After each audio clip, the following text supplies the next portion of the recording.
Hi, welcome to my channel. My name is Anne and today I'm giving you my January wrap-up. I haven't filmed a video since the start of January and it's now almost halfway through February already. Well, 10 days into February. And that's due to a couple of reasons. One, I just didn't really feel like filming any videos. And two, we've got a new roommate, a new housemate, since the end of January. And he's down here. He's very curious. I'll see if I can show him to you. He'll be in the thumbnail as well. There he is. This is Tommy. We adopted him from a shelter. He's about 4 years old and he is adorable. He loves to play. He loves to hit me apparently, which is not that much fun, but we'll work through it. And he's seeing himself now, I think. So I'm going to put him back down. But yeah, this is a big reason for why I haven't been doing much. January was a pretty good reading month though. I read 6 books and I enjoyed most of them. And at the start of the year I started a new reading journal. My first reading journal. I've never really had a reading journal before. I used to bullet journal, but I kind of stopped doing that halfway through 2021. Yes, 2021 was last year. And I was kind of just using it for keeping track of the books I read. So I figured why not just make a dedicated reading journal for 2022, and I'm really enjoying it so far. I've got my 2022 in books page, which I have made for the past couple of years, in which I can just keep track of the books I read. There are 100 books on these pages, which is a bit optimistic, but we'll see how it goes. My goal for this year is 50. If you've seen my reading plans video, I'll link it up above. You'll know about that as well. I've got my 10 books to read in 2022 page and my buzzword reading challenge page. Again, more on that in my reading plans video. And then here I've got the pages with all of my unread books, which I can mark off once I've read them. And then I'm also keeping track of my 2022 editions. I've already bought quite a few new books, which is just kind of what happens when you work in a bookstore, I guess. And there are a couple more pages, but I also keep track of the books I've read and write little reviews of them, just for myself. That reading journal doesn't really have anything to do with my wrap-up, but I kind of felt like showing it to you, so there we go. Now let's get into the actual wrap-up. The first book I finished in 2022 was And Then There Were None by Agatha Christie, which I think is the best sold mystery novel ever, and it's definitely her most famous one. And one of my goals for this year is to read more Agatha Christie. I want to read one Agatha Christie or Sir Arthur Conan Doyle each month. In February that's already failing because I'm dedicating the entire month of February to rereading and finishing a couple of books I didn't manage to finish in January. But it's more just a casual rule for myself, a casual challenge, so I'm not feeling bad about it if I don't do it one month. It's just something that seemed like fun for 2022. So I read And Then There Were None in January. This was my third Agatha Christie. I read the first 2 Poirot novels over the past 2 years, I think. I really enjoyed those, but this was definitely on another level. This was really very good. And I understand why it's so popular. Already when I read her author's note, I was so curious because she talked about how this was just kind of a challenge for herself to write a book like this. And it just seemed like she found so much joy in writing it that I immediately was on board with it. This book, for those of you who don't know, is set on a small island. 10 people are invited there under false pretenses. They think they're going there for one thing, but they're actually going there to be murdered. So one by one these people start to be killed. Obviously the whole mystery is who is killing these people. This is an uninhabited island, so there's just those 10 people there. They think there might be another person there who's the killer. It might be one of the 10. It was a lot of fun. I really enjoyed it. Agatha Christie's writing is quick and snappy, and it just made me want to keep reading. That was also the case with the other 2 books I've read by her. I also enjoyed that you get to see the story from all 10 of these characters. There's rapid switching between the perspectives within chapters, and I really enjoyed that just because it made for a very dynamic story. I can safely say that I had no clue who had done it and what was really going on here, and I enjoyed finding out what happened, but I was also a little bit underwhelmed. But I think that was kind of unavoidable because while reading this you keep switching between suspects just like the characters in the book do. I think there's no way this could have been completely mind-blowing at the end. just because of the way the story is set up. I at least had suspected a lot of different characters and a lot of different possibilities. So by the end, it was fun to find out.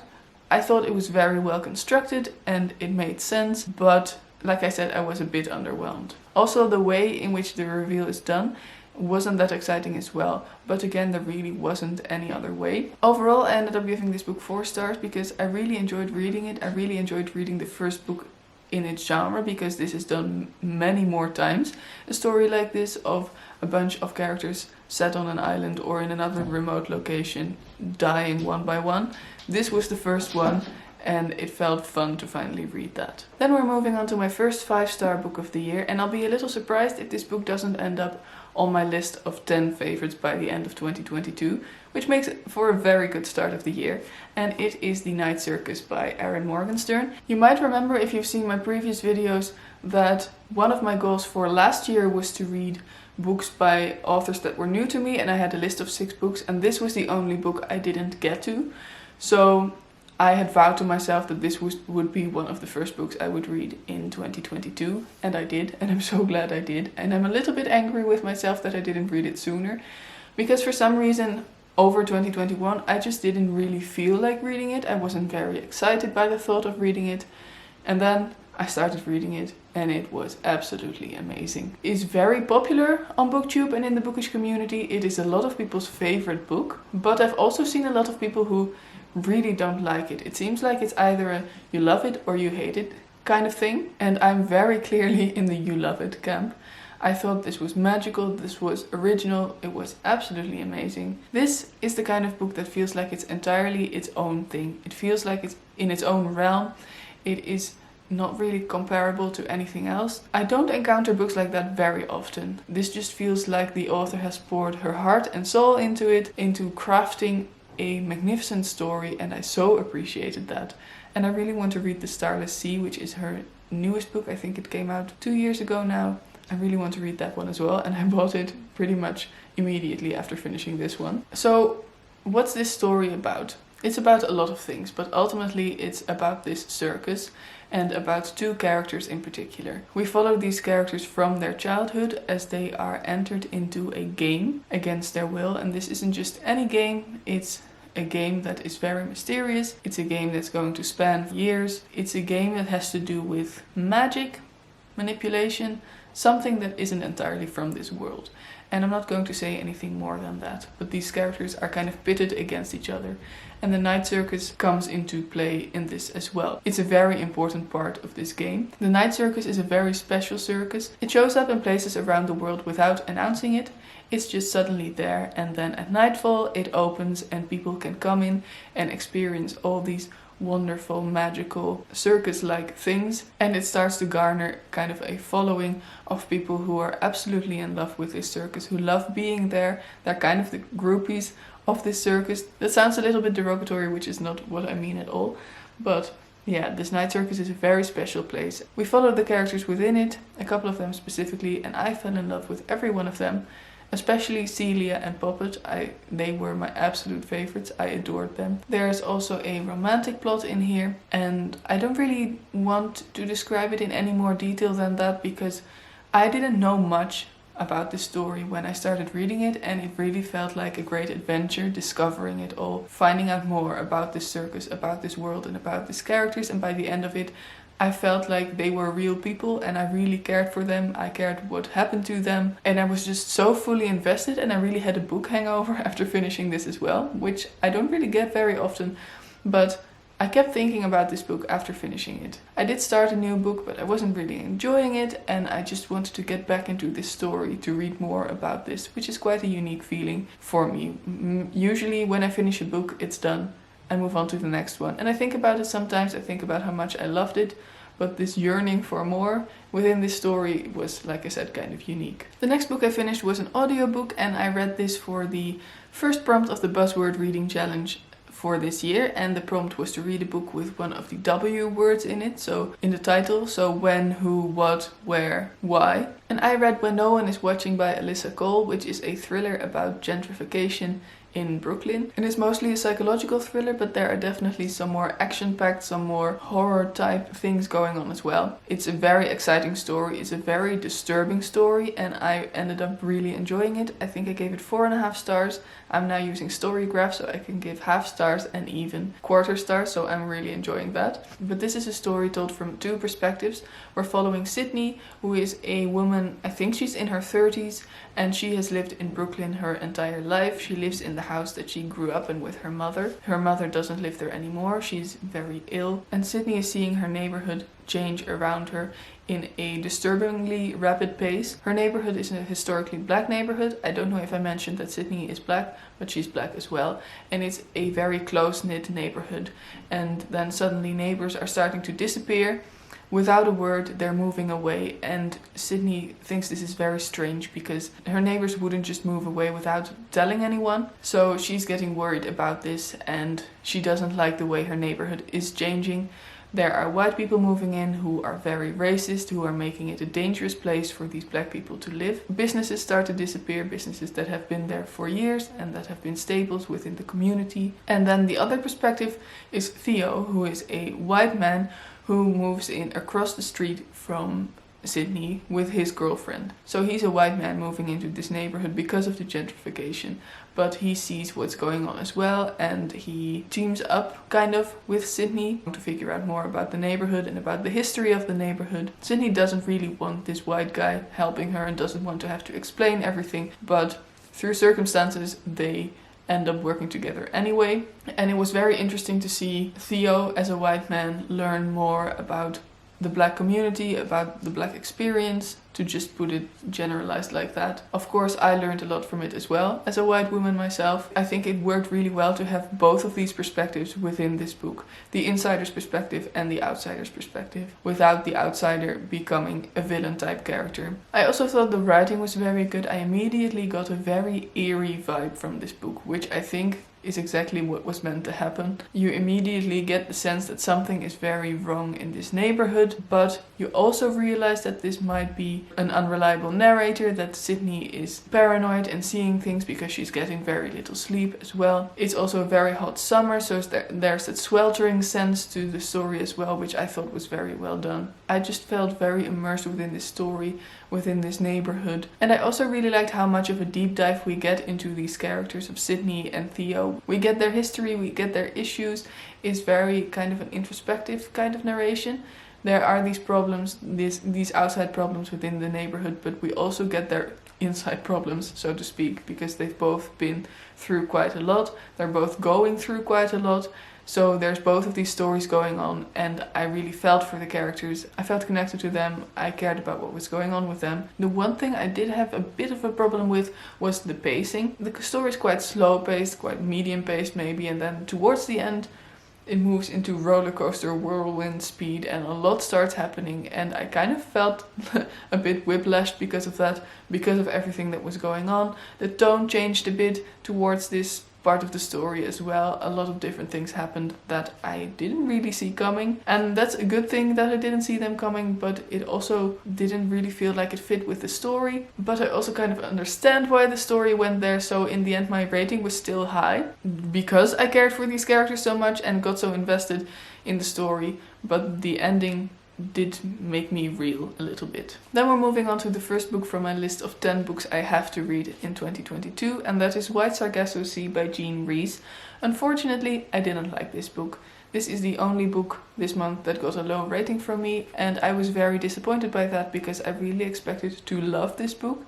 This is a book from the 60s, and it is kind of a prequel to Jane Eyre in a sense. Jane Eyre was written in the 19th century by Charlotte Bronte, and within Jane Eyre there's a first Mrs. Rochester. That's all I'm going to say. People who've read Jane Eyre will know what I'm talking about. People who don't probably won't be spoiled by that, I hope. But this is the story of the first Mrs. Rochester. How she became Mrs. Rochester, how she became Mr. Rochester's wife, what her past is like, how she came to be how she is, because we know she's portrayed as being crazy in Jane Eyre, and this is kind of supposed to be a feminist take on this character. She's from Jamaica, Mr. Rochester is from England. There's some colonial things going on here. And I thought this would be an interesting look at this character, that it would be feminist, that it would be angry, and just a very good book. But that's not what I got.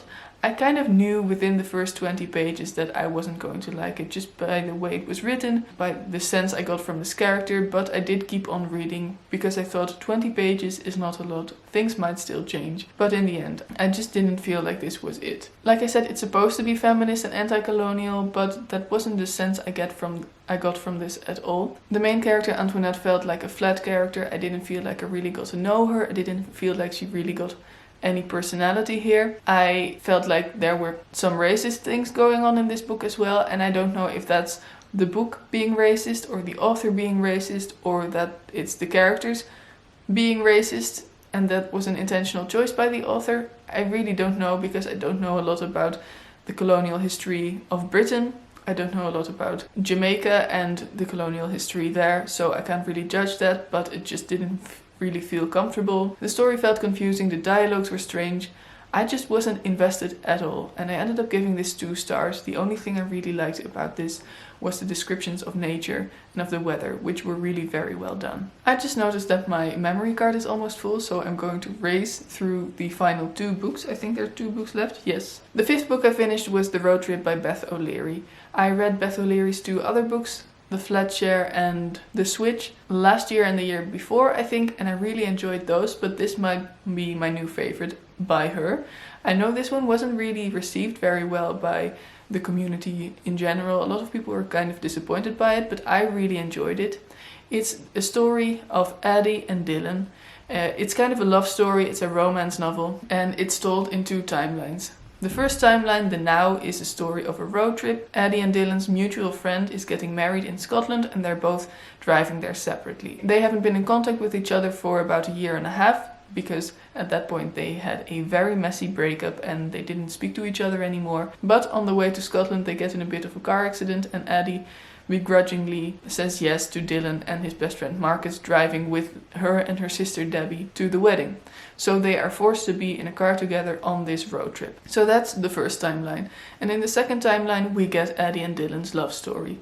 We get to see how they met, how their relationship developed from a whirlwind summer romance to something more, and how they broke up in the end and what happened there. And what I really loved about the story is that it was messy and it featured complex characters, and it isn't this perfect romance that went wrong through one act of miscommunication. There was definitely miscommunication, there was a lot of miscommunication, but it's these characters who love each other so much, but they don't really know how to be in a healthy relationship. They don't know that they should communicate with each other, that they should talk to each other, talk about their problems, and not try to hide everything from their partner because they think the other one will not like them anymore. That does happen a lot in relationships when you're in your 20s, I think, and I thought this was a very good portrayal of that. I also just really liked the characters, they felt fun. The road trip was a lot of fun. It added some hilarity and some lighter moments in this story, which did get kind of dark at points. There's alcoholism, there's depression, there are more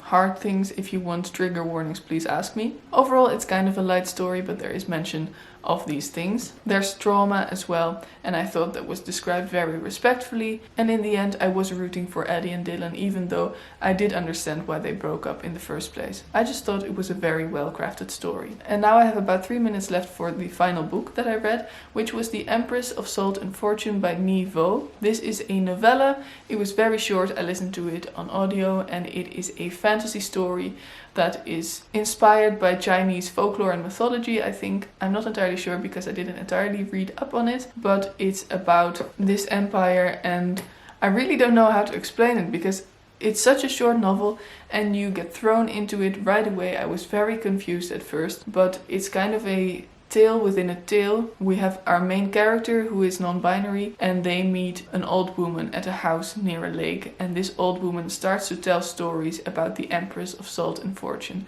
She used to be the handmaiden or something like that to this empress who was a very famous empress in this empire. And our main character is a cleric whose main task is to record stories, so they really want to hear what this old woman has to say. And it's kind of it feels like a fairy tale. It's very well told, it's very original. I gave it 5 stars or 4.75 stars, depending whether you're looking at Goodreads or the story graph. And it was short, it was sweet, it was beautiful, and there is also a second novella. I really don't know what I should say about this. Just if you're in any way interested in mythology, in beautifully written stories, in storytelling, the art of storytelling, then I really recommend giving this a go. There are some dark things within it as well, but it's a very good story. Those were the 6 books I read in January. I felt like I had a great reading month, so now I'd love to hear about your reading month. So in the comment down below, tell me what your favorite book from January was, and maybe we can chat about it. Please like this video if you liked it, and subscribe to my channel if you want to see more of me in the future, and have a wonderful day. Bye!